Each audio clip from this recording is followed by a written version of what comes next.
This way.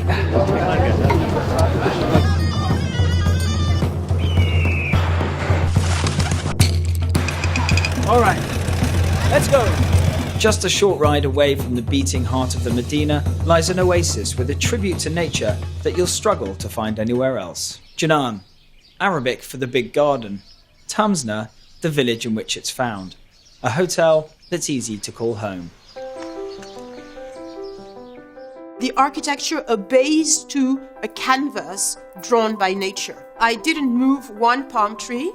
This is why you have one in the middle of the entrance. What I love about the Moorish architecture is a sense of perspective. The sense that you have layers. There's this constant surprise. Marianne, when guests aren't admiring the architecture or just relaxing in their room, what other amenities can they expect here?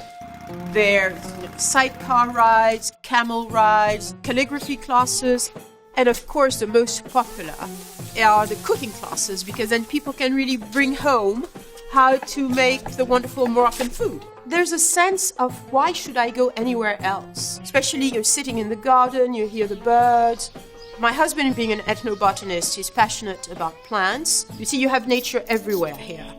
If I was going to do a garden, it had to be a garden that was rich in botany, rich in plants, but also rich in cultural associations. In fact, one experience I really like is to have Moroccans come into the garden and almost with tears in their eyes, they say, "This was my grandfather's garden." And you realize that you've recreated something which draws upon the legacy of horticulture in North Africa.